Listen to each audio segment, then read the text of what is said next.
What's up, guys? It's me, King Epic. I hope everybody's doing great. So the patch notes came out for Ark of Osiris, and I figured why not go over them. I looked over them a bit when I woke up in the morning. I know they sent it out through the game, but why not go on their Facebook page and actually look at them myself, and actually, talk to you guys about what I think about it. So anyways, the update's going to be 3 hours. It's going to be on the 22nd. Obviously, 6 UTC time.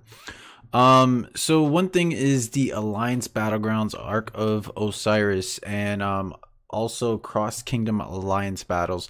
So basically with Ark of Osiris, it's basically going to be the top 20 alliances in each of the kingdoms. They're going to be able to register within the Alliance Battlegrounds, and then with that, it's going to actually be starting between kingdoms 1 through 8.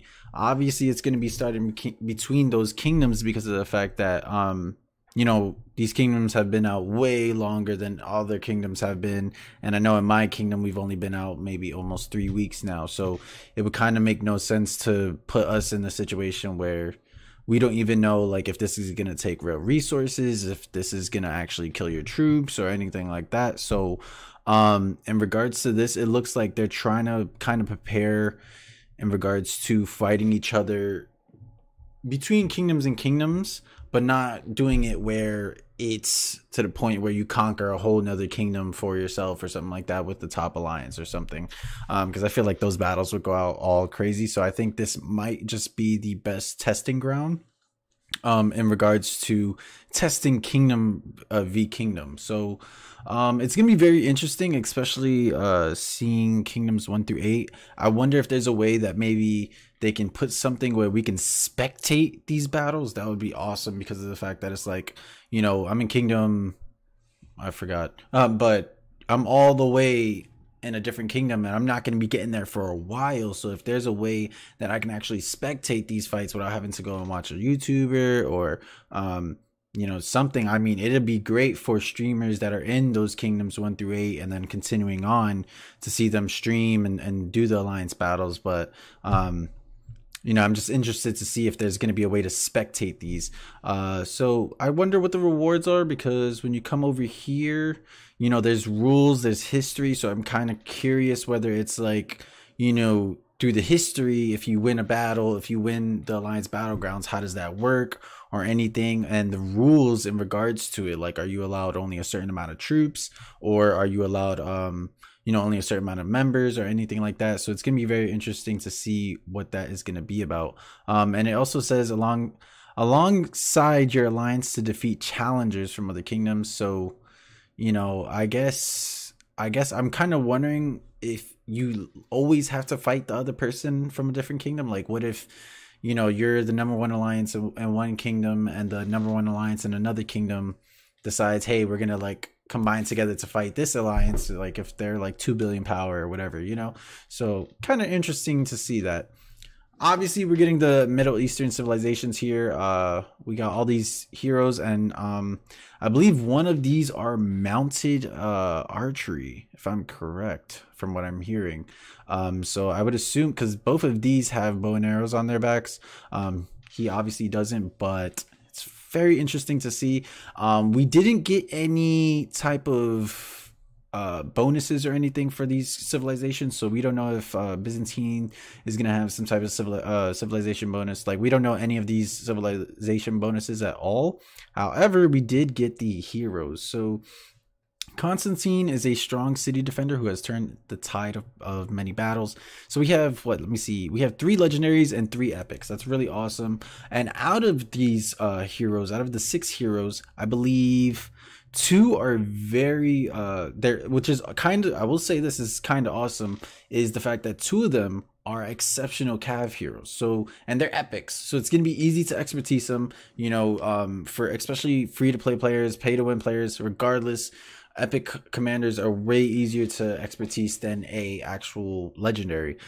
So these epic commanders for the cav heroes, which kind of makes sense because we're having these cav civilizations, it's going to be easy to expertise them and get a get a gist of them. I will be getting them. I'm gonna be doing a huge box opening of about 100 keys on the 22nd. So hopefully we can actually get these heroes. I would love to get all of them and then look at their talent trees and what they're going to be actually doing.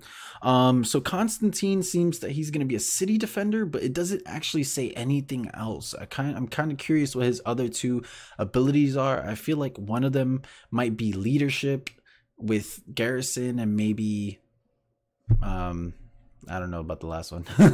Belisarius, he might be obviously mobility, cav, and something else. You never know in regards to that. Saladin is going to be, he's excelling at attacking cities. Now the question is, his strong moral code stops him from pillaging enemy resources. Does this mean that when you're attacking a city, are you not allowed to take the resources that you get when you are using him as the main commander?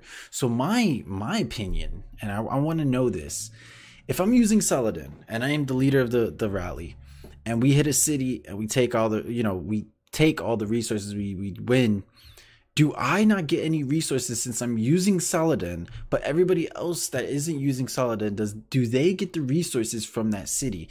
I'm kind of curious how that works, because it would be very interesting where you hit a city but you don't take any resources. So it's kind of a win-lose. It's like, yeah, hey, I won against the city, but did you get any resources back especially for the troops that you're probably gonna lose? Not sure about that. So I hope, I'm gonna see what this kind of mechanic means, because if you don't get resources back from using Saladin when you're attacking a city, but yet he excels at attacking cities, I'm not sure if I would really use him, because it's just like, when you're attacking a city, you would hope to get the resources that they have, especially, you just never know what they have. Like, especially if they have millions of resources, you don't want that. You don't get any of those resources, but you just lost like 10,000 troops. So who knows? The Ottoman Empire, obviously we have another, perhaps the best commander yet for attacking and launching rallies. So Mehmed, hopefully, I don't know, maybe if I'm pronouncing these wrong, but Mehmed, if I'm pronouncing it wrong, I'm very sorry. But I feel like he will probably go over Saladin, because of the fact that if Saladin has that type of thing where you can't pillage the enemy resources, then you might as well use him and just use it for attacking cities and launching rallies. You could probably even use this guy for hitting forts and passes as well, it seems, because he's an expert at basically launching rallies. So Osman, a rare example of leadership commander who also deals impressive skill damage. I'm very interested on this because I feel like he's going to be a nuker, but in regards to like maybe someone like Frederick, where he has high leadership, he has an impressive amount of damage, but like what are his skills that are going to make him I feel like he might be someone like Yi, but in an epic type of way. So who knows? We're getting new music. Awesome. We love the music in this game, so you can also check that out on their YouTube page. Improved gameplay, so now you have a city editor, so you can save up to 3 city layouts. Honestly, I'm good with my city layout. I don't need to do anything. Gathering process will now be displayed when gathering at Alliance resource centers to help governors coordinate their armies. I don't know. I usually just send my army there and just do that. I added a feature to save talent tree layouts. This is actually really interesting because what if you want to change the talent tree at the last second, and you don't have to do everything and just put points where you want to put it, and especially if you mess up, you never know. So this is kind of good, but at the same time, I think you're still gonna have to be wasting a reset talent tree.